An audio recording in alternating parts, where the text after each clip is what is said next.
반갑습니다.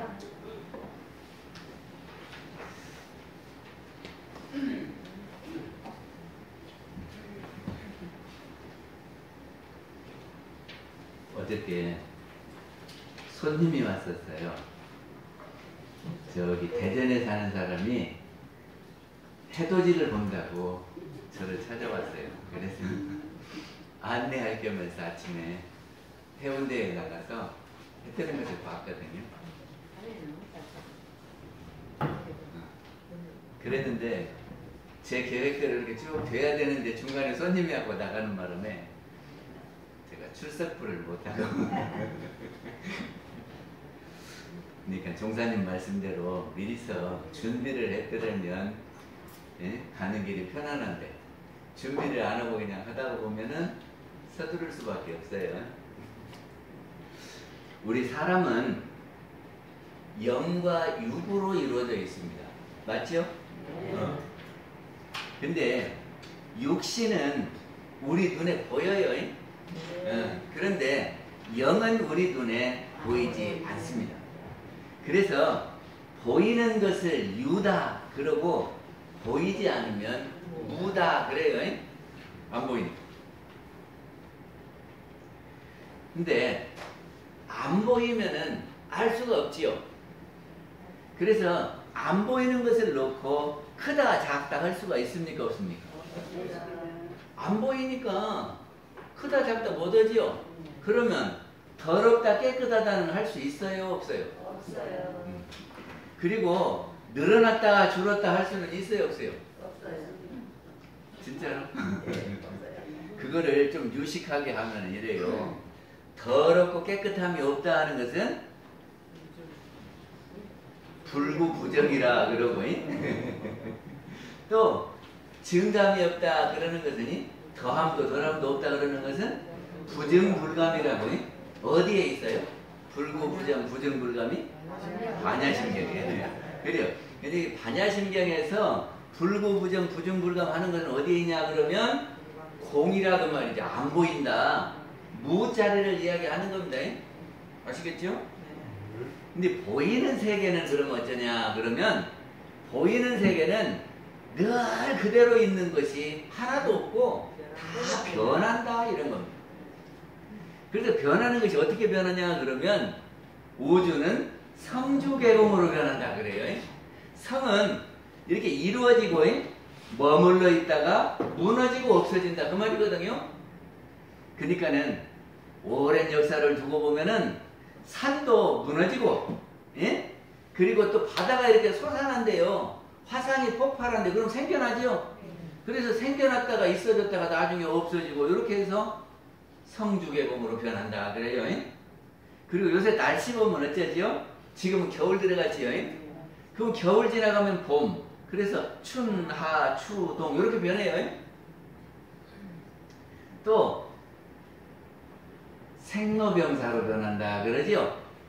이게 태어나서 살다가 보면 늙고 병들고 그러면 안 보이는 곳으로 가요. 그래서 생로병사 이렇게 하면서 변한다고 말이죠. 그래서 성주계공, 추나추동, 생로병사는 무엇의 작용입니까? 자연의 작용이요. 자연이 들어서 그렇게 변화를 시키는 겁니다.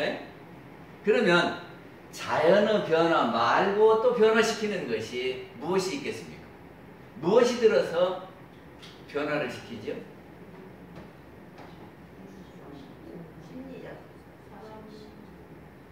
사람이요, 사람.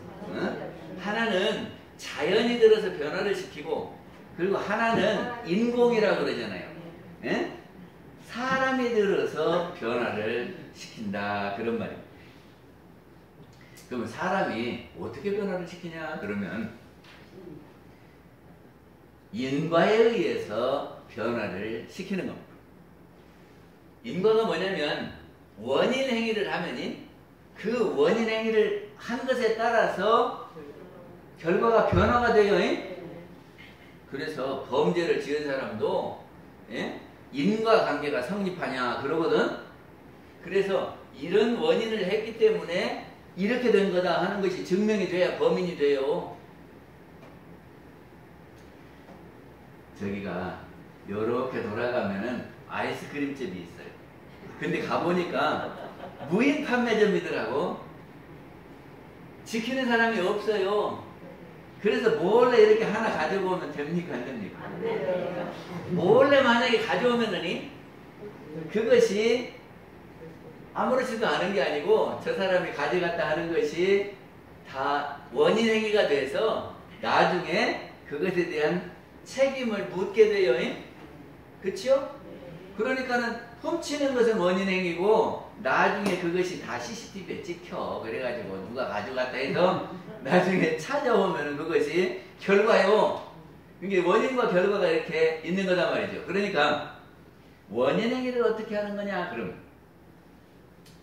이 원인이 인인데 인은 어떻게 하냐 그러면 심신의 작용이 인입니다. 우리가 행동하는 것이 인이 되는 거예요. 가서 이렇게 손으로 뭘 집어오는 것도 인이고 바라보는 것도 인이고 말하는 것도 인이에요. 응. 그런데 우리가 이렇게 행동하는 것에 비롯이 어디냐 그러면 이 행동이 어디서 나오냐 그러면 어디서 나옵니까? 우리가 생각에서 내가 이렇게 해야 되겠다 그러면 그 생각을 행동으로 옮기잖아요. 그치요? 그러니까는 우리가 인을 짓는데 시작점이 어디냐 그러면 우리의 마음이요 생각이요. 이 생각 저 생각 하다가 내가 어떤 생각이 들면 행동을 옮기잖아요. 그래서 우리가 말하는 생각을 다른 말로는 마음이다 그럽니다. 근데 이 생각은요 처음부터 있었던 게 아니고 생겨나는 겁니다. 그치요? 아무것도 생각이 없었는데 갑자기 뭘 보니까 뭔 생각이 탁 떠올라요. 그러면 생각이 생겨나요. 그래가지고 그 생각이 머물러 있다가 또 다른 생각이 돼야 그러면은 이 생각이 없어집니다. 이걸 한문으로 하면 뭐라 그래요? 생주이멸. 우리의 생각은 늘 생주이멸 하면서 생겨났다가 없어지고 또 생겨났다가 없어지고 그러는 거예요. 여기까지 이해가 되십니까? 그러니까 우리가 괴롭다 즐겁다 하는 것은 무엇이 들어서 그러냐 그러면 내 생각에 괴롭다 그리고 즐겁다 그런단 말이죠. 그리고 내가 불행하다 행복하다 하는 것은 우리의 생각이 그래요. 근데 사람들은 똑같은 것을 놓고도 아이 나는 이 정도면 충분해 그런 사람도 있고 어떤 사람은 나는 이거밖에 안 돼 이러는 사람도 있어요.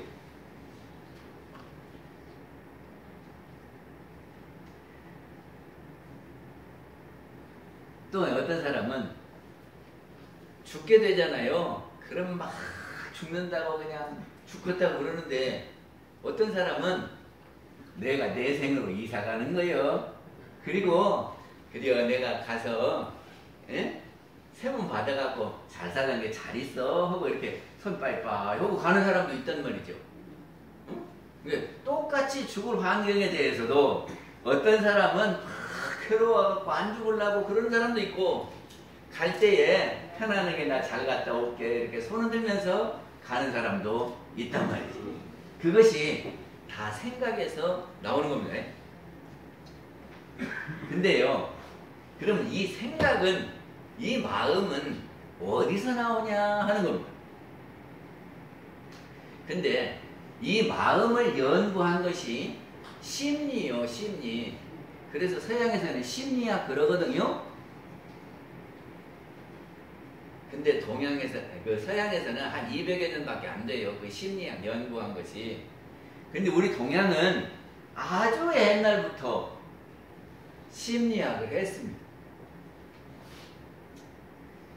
저기 한문에 성자, 성품 성자 아십니까? 한번 써볼까요?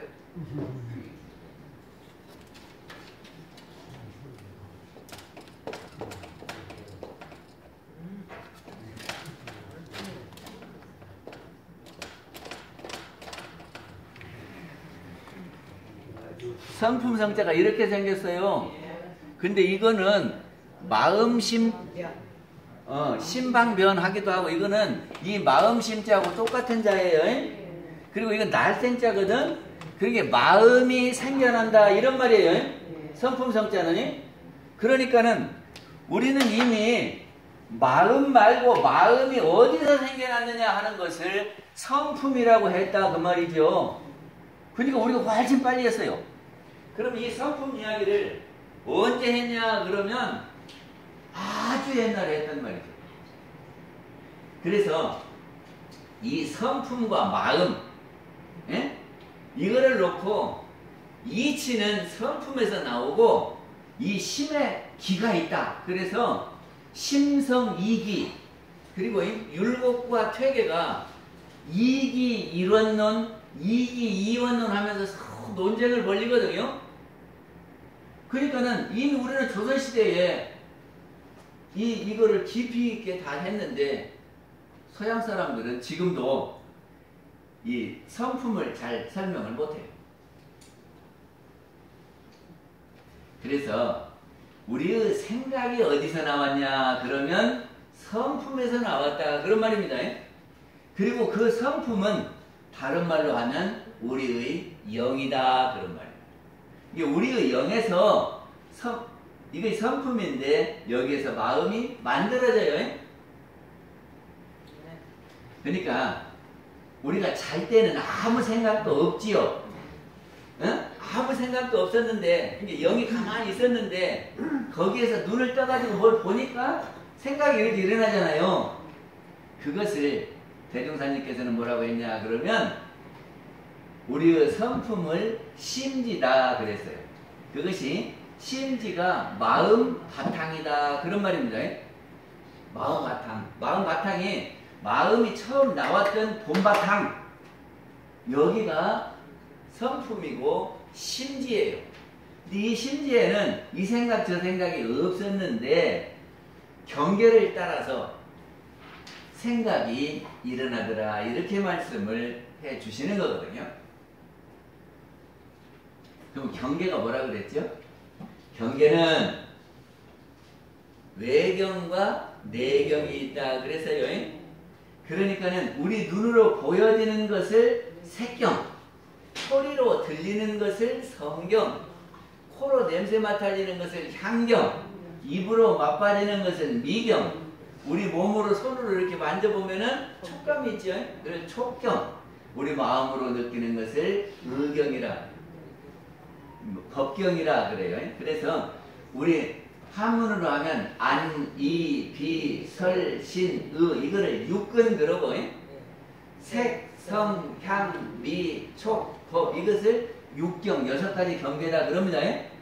그러니까는 이런 경계들을 우리가 이렇게 대하게 되면은 마음이 일어난다 그런 말이에요. 그래서 이 마음은요 분별을 하거든요. 마음은 좋다 나쁘다도 하고 크다 작다도 하고 이런단 말이죠. 그러면서 이 분별을 해가지고 우리를 행동을 하게 만들어요.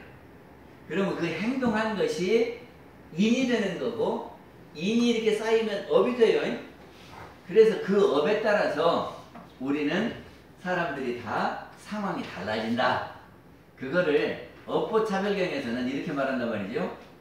일체 중생이 계속 업하고 일체 모든 사람들이 다 업에 매여 있고 의지업하며 이 업에 의지하고 있어요. 그리고 수자업전으로 이 업이 굴러감에 따라서 이시인연으로 이 상중하 차별부동하느니라. 이 업의 인연으로 해서 이 업의 인연으로 해서 상도 있고 중도 있고 하도 있고 차별이 생긴다 그런 말이에요. 그러니까 우리가 잘 살고 못 살고 이쁘고 미흡고 힘이 세고 약하고 이것이 뭐 따라 그렇게 생긴다고요? 아 금방 말했잖아요. 지금이 분별의 세계에서는 이것이 크다 작다 이렇게 분별이 되는데 그것이 우리가 지어놓은 업에 따라서 받게 돼요. 그러니까는 우리가 이렇게 이쁘고 미흡고 힘이 있고 없고 부자고 가난하고 이런 것들이 무엇으로 인해서 나눠진다고요? 업에 따라서 나눠지는 거예요. 그래서 세상 사람 보면은 다 차별이 있어. 이 사람은 부자고, 이 사람은 가난하고, 이 사람은 키가 크고, 이 사람은 작고, 이쁘고, 밉고, 온갖 차별이 다 있단 말이죠.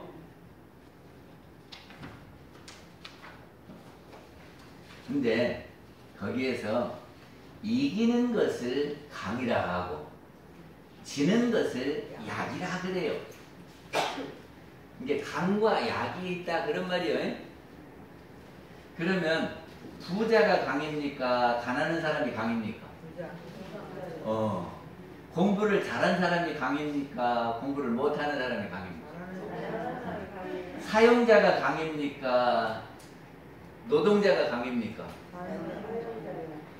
여당이 강입니까? 야당이 강입니까?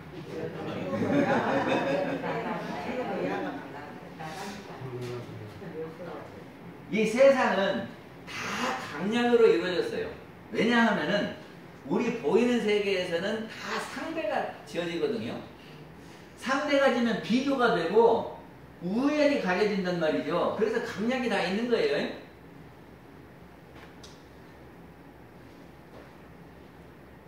지금 러시아하고 우크라이나가 있잖아요. 어디가 강자입니까? 그러니까는 러시아가 강자고 우크라이나가 약자라 그러면 이 강자와 약자가 어떻게 하느냐에 따라서 편안하기도 하고 복잡하기도 하고 그런다 그 말이죠. 그렇죠? 근데 이 강자와 약자가 서로 발전하면서 행복하게 사는 길이 있으면 좋겠다 하는 거죠. 학교 폭력이라고 합니까? 학생들 보면 힘이 좀 센 놈이 있고 좀 약한 놈이 있어. 그러면 센 놈이 약한 사람 막 때려. 그리고 너 돈 내놔. 그러면 맞는 아는 행복하겠습니까? 괴롭겠습니까? 괴롭죠. 그러니까는 강자와 약자가 어떻게 하느냐에 따라서 거기가 고통이 수반될 수도 있고 행복해질 수도 있다 그런 말입니다. 근데 금년에 종법사님께서 강자 약자 진화상요법을 법문으로 내놓으셨어요.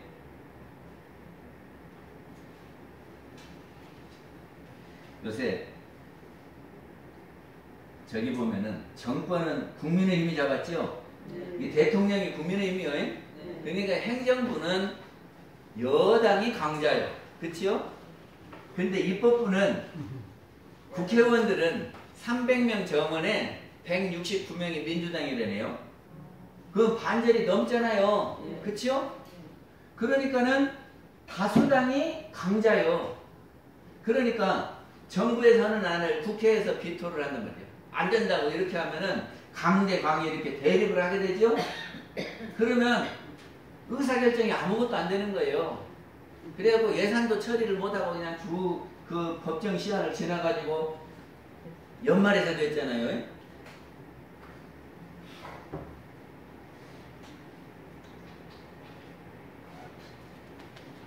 그래서 우리가 나타나는 현상계에는 강과 약이 있을 수밖에 없는데 강과 약이 서로 이렇게 돕는 관계가 될 수도 있고 강과 약이 서로 대립하는 관계가 될 수도 있습니다.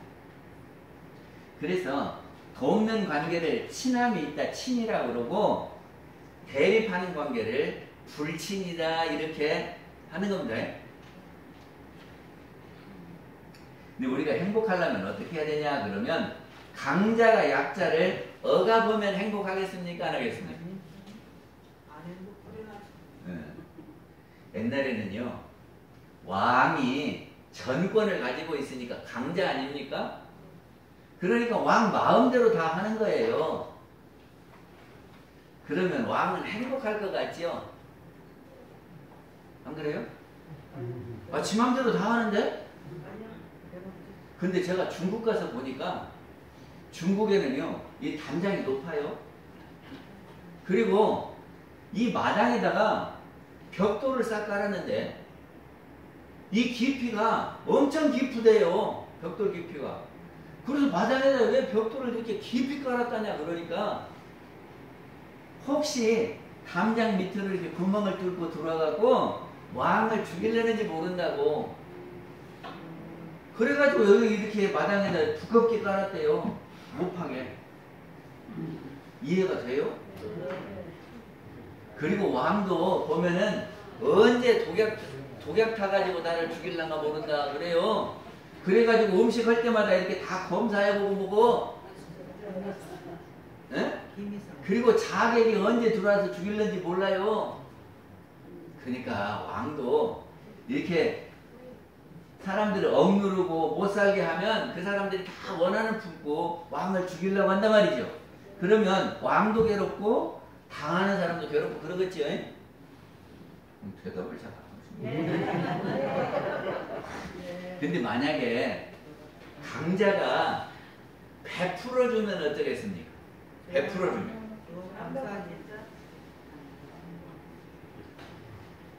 저기 미국에 록펠러라는 사람이 있었어요.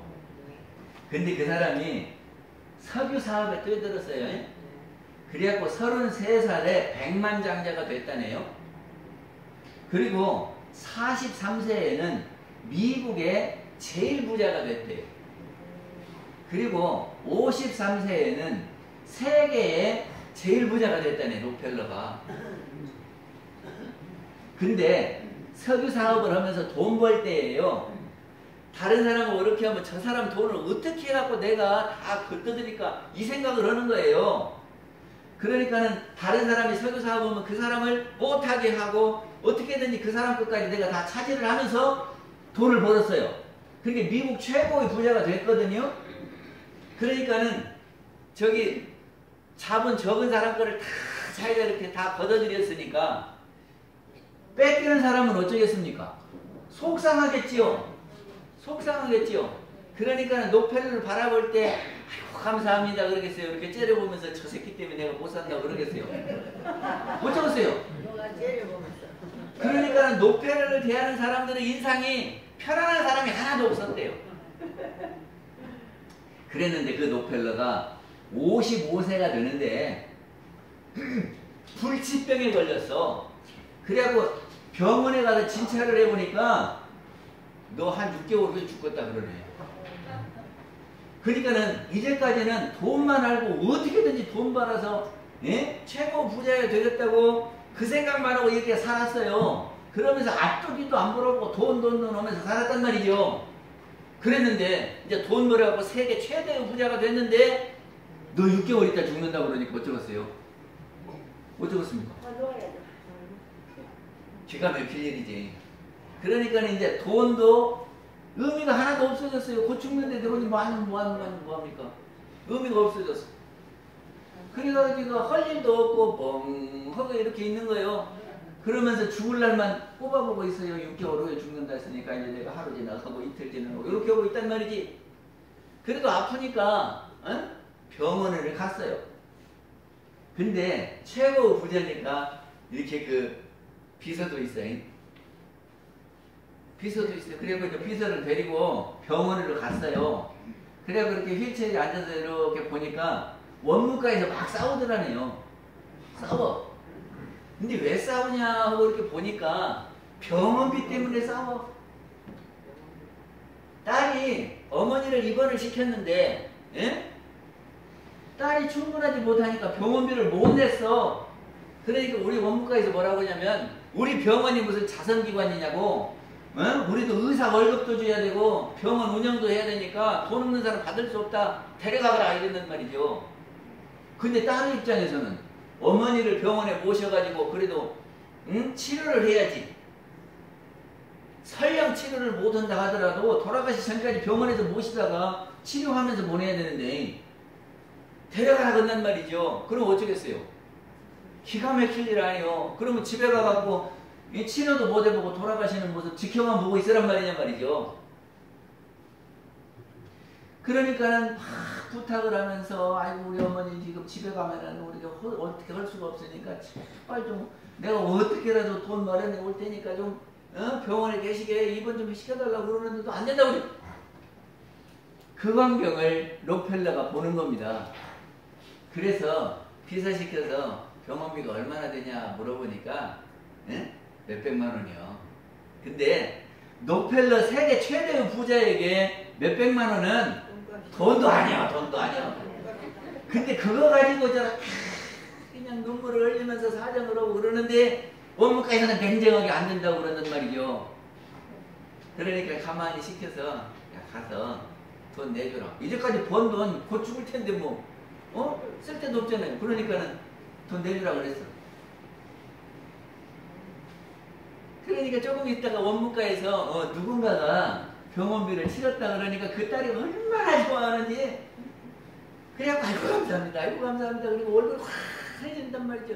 그렇게 그냥 막 울면서 그러던 사람이 환해져. 그 모습을 보니까 내가 몇 푼 대도하는 거 이런 도와줬더니 아이고 저렇다고 그러면서 막 쫓아와갖고 인사를 하는데 그냥 어떻게 할 줄을 모르고 그냥 감사합니다. 근데 이제까지 록펠러한테 그렇게 한 사람이 하나도 없었대요. 다 쳐다보기를 쫙 굳으세요.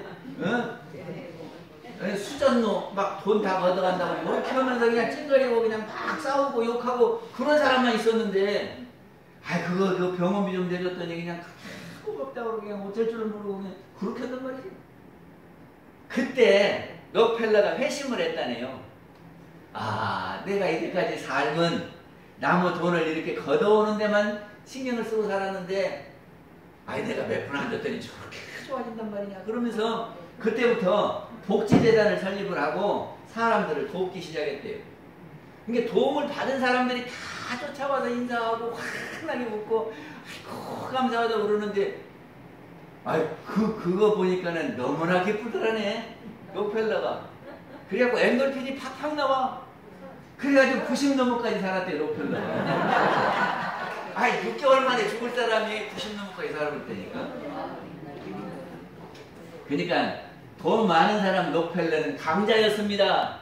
그런데 병원비를 못 내는 그 딸은 약자였어요. 그러니까 강자가 약자에게 이렇게 베푸니까 다 준 거예요. 다. 그치요? 제가 전에 살던 데가 함나교당인데 거기는 만석군이 세 집이 있어요. 이부잣집, 김부잣집, 또 세 부자가 있었어요. 그런데 이 만석군들이 어쩌냐면은 동네에 어려운 일 있으면 이 사람들이 다 해결을 해줘. 그리고 어려웠을 때는 저기를 다 굶어 죽지 않도록 도와줬대요. 그러니까는 동네 사람하고 이 만석군들하고 서로 대립관계가 아니라 우리가 저 사람들 은혜를 믿고 산다 그런단 말이죠. 그러다가 6.25를 당했네요. 근데 6.25 때요 원한을 품었던 사람들은 다 죽었대요. 왜냐하면은 전쟁통이라 누가 죽어도 시비할 사람이 없잖아요. 그러니까 자기 마음에 안 드는 사람에게 다 죽였대. 그러니까는 인민군한테 고발을 해서 죽이기도 하고. 그랬는데 이 만석군 세 집은 한 집도 다친 사람이 없다네요. 저 집은 참 고마운 집이다 생각하니까 특별히 원수 갚을 일이 없는 거지. 똑같은 일이 또 있어요. 경주에 가면은 최부잣집이 있어요. 그 교동에 있어요. 근데 거기는 무엇이 있냐면 가훈이 있다네요. 가훈.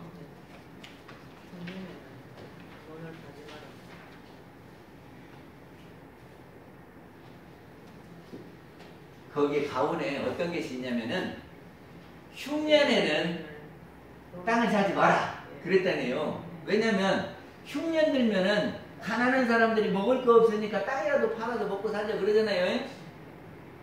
그러니까는 그 사람들 그 속 쓰린 땅을 사면은 안 된다. 그리고 우리 집에서 맨리 안에 있는 사람들은 굶어 죽는 사람들이 없게 해라 그랬다네. 그래서 어려운 사람들을 이렇게 도왔대요. 그러니까는 그렇게 가훈을 정하고 이렇게 몇 대를 하니까 그 최부잣집이 뭐 몇 대를 이렇게 부자로 살았다거든. 근데 우리는 부자 3대 못 간다 이런 말이 있어요. 근데 최부잣집이 그렇게 한 것은 강자로서 약자를 못 살게 억압하지 아니하고 베풀었기 때문에 그랬다 그 말이에요.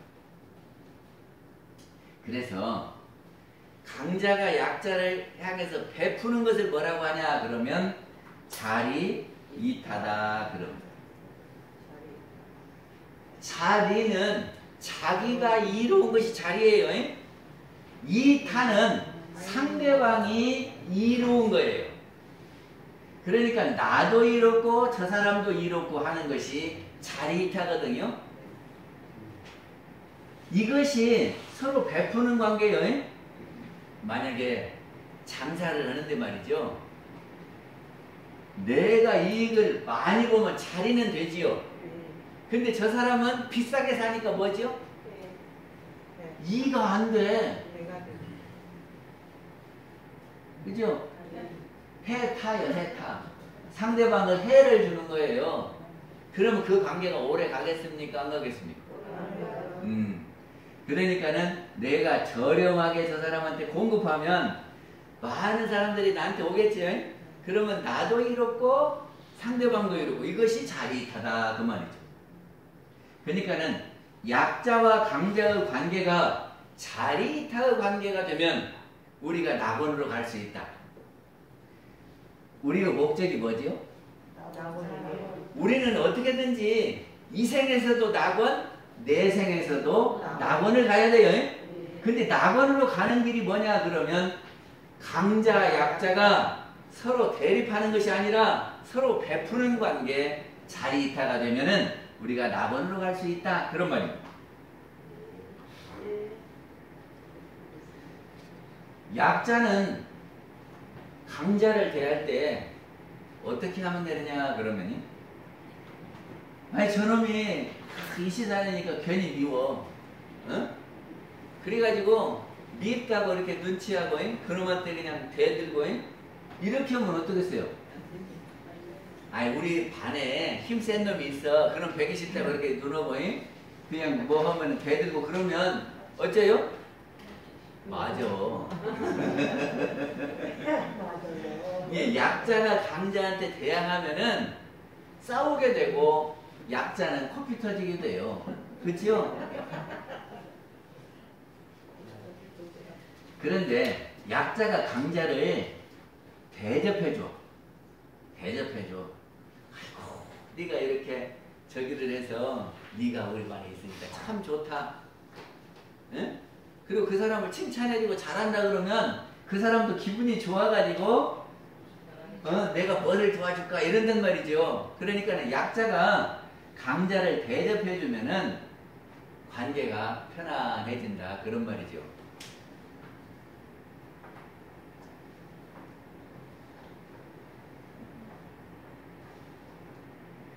근데 지금 우리는 어떻게 하고 있습니까?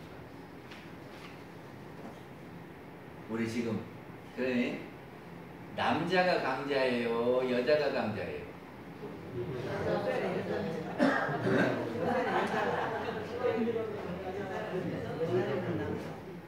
옛날에는 강자가 약자를 눌러가지고 내 맘대로 하려고 그랬어요. 그러면 지 맘대로 하면 밑에서 당하는 사람 어쩌겠어? 기가 막힐 일이지. 죽지 못해서 사는 거지요.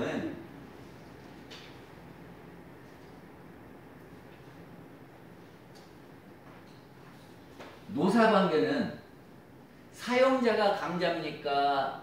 노동자가 강자입니까? 옛날에는 사용자가 강자였어요. 그래서 사람들 잘라버리기도 하고 월급 많이 주기도 하고 조금 주기도 하고 이렇게 자기 마음대로 했단 말이죠. 그러니까 노동자들이 노동조합을 만들어가지고 대항하기 시작했어요. 그러니까 지금 노사 갈등이 나면은요, 지금도 보면은 몇 조가 막 손해나고 그러지요. 그러니까 강자와 약자가 서로 대립하면은 손해가 엄청난단 말이죠. 그러니까 강자와 약자가 서로 배려하고 서로 도움을 주면은 저기가 파업이 난리도 없고, 예?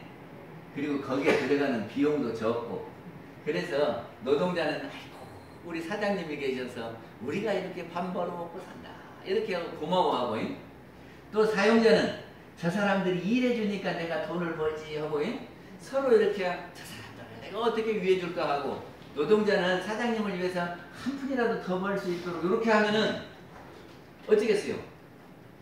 그것이 진화하는 거다 그런 말이죠. 우리가 사는 세상에는 강자와 약자가 있을 수밖에 없어요. 다 비교해보면 강자 약자로 다 분리가 되거든요. 근데 예를 들어서 남자가 강자고 여자가 약자가 하더라도 서로 내가 우리 아내를 위해서 무엇을 할 것인가.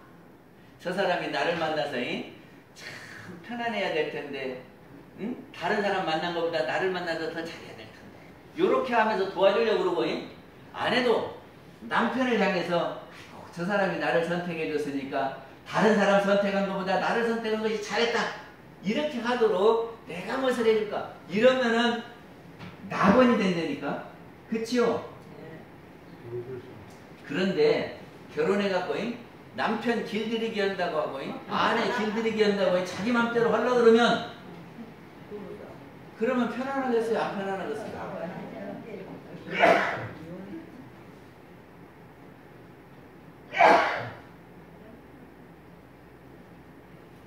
저기를 인도품 24장에 보면은, 인도품 24장 나중에 한번 읽어보세요. 인도품 24장이 세상에는 강자와 약자가 있어요. 그런데 대종사님은 어떻게 말씀하셨냐 그러면 강자 약자가 서로 화합해라 그랬거든요. 그래서 서로 화합해갖고 서로 도와주는 관계가 되면은 자리이탄데, 세상 사람들은 지 이익을 챙기고 상대방에게 이익 주려고 안 해요. 그럼 부처님들은 자리이타법으로 하시다가 안 될 것 같으면 내가 손해를 보고 상대방을 이롭게 한다 그래요. 그러면 우리는 뭐라 그러죠? 아이고 바보같이 지껏 챙기지도 못하고. 그럽니까 안 그럽니까? 제 말 알아들어요? 예. 아니 지금 서로 이렇게 너도 이익 보고 나도 이익 보고 이런 관계로 가는데 저 사람이 욕심이 많아가지고 지 욕심을 막 챙긴단 말이죠. 그럼 부처님들은 내가 손해보고 저 사람 더 준다니까. 그러면 우리는 뭐라 그래요? 아이고 바보 같은 거지 지껏 밥도 못 챙겨 먹는다고. 우리 그래요 안 그래요? 안 그래요? 대체로 그래요. 대체로 그래요. 그럼 왜 부처님은 내가 손해보고 상대방을 이익 보게 만들었을까요? 왜 그럴까요? 왜 그럴까? 왜 그러겠어요? 부처님은 내가 손해보고 상대방을 이익 준다니까?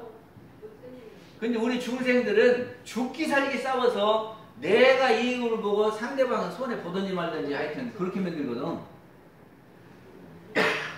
근데 왜 부처님은 당신이 손해보면서 상대방을 이익 주냐고, 예? 선사님. 물질을 많이 받을 수 있어요. 그러니까 부처님인데. 그 사람을 저기 부처님은 인과보응의 이치를 알기 때문에 내가 저 사람을 이익 주면은 지가 안 아파도 언젠가 진리적으로 그것이 다시 오게 되는 이치를 안다는 말입니다. 이것이 우리가 오늘 핵심이요. 예? 우리는 지금 눈앞에 계산만 하거든. 보이는 것만 갖고. 그러니까 어떻게든지 내가 이익 봐야 된다고 생각하지만은 부처님은요, 진리적으로 보면 가면 오는 거다 이걸 알아요. 예? 주면 받는 거다 알아요. 그러니까 내가 저 사람을 이익 주면 그것이 나한테 이익으로 돌아온다는 이치를 알기 때문에 지금 비록 눈앞에서는 저리 가지만 그것이 간 것이 아니고 오는 거다. 이렇게 계산을 한다고 말이죠. 우리 교사님들 그렇게 하실 수 있습니까? 네. 왜 이제 오늘 윤 넣을 텐데요. 밥 먹고 윤 넣으려 그래요. 윤 넣는데 져주는 사람이 잘하는 겁니까? 이기는 사람이 잘하는 겁니까?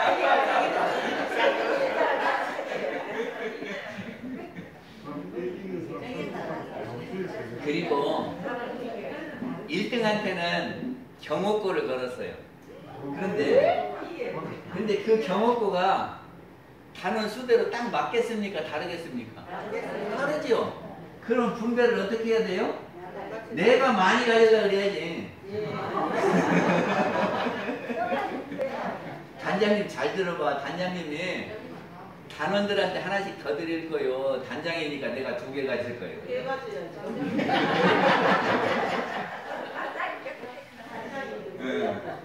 오늘 저기 단에서는 단장이 강자예요. 그러니까 강자가 어떻게 하면 잘하겠는가 한번 생각을 해봐요.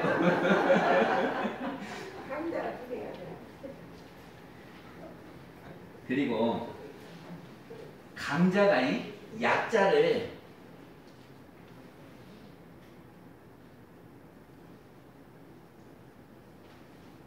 저기가 원문대로 하면요. 윗사람이 아랫사람 보기를 적자같이 하면 아랫사람이 윗사람 보기를 부모같이 하고, 윗사람이 아랫사람 보기를 초계같이 하면 아랫사람이 윗사람 보기를 원수같이 한다. 여기서 초계가 뭡니까? 초계같이 한다. 풀같이 하고 지푸라기 같다 그 말이에요. 초계가. 그게 풀은 우리가 귀하게 안 알지요. 그러니까 저 사람 보기를 풀같이 달라 가짜게 혼자 말이죠. 그러면 어떻게 해요? 아랫사람은 그 사람 보기를 원수같이 본대야. 그리고 적자가 뭐요? 적자. 본처 마누라에서 난 아들이 적자예요. 근데 자기 아들, 친아들은 얼마나 소중합니까? 그러니까는 강자가 약자 보기를 친아들같이 대해주면은 약자가 부모같이 섬긴대요. 단장님들 잘 들어봐요.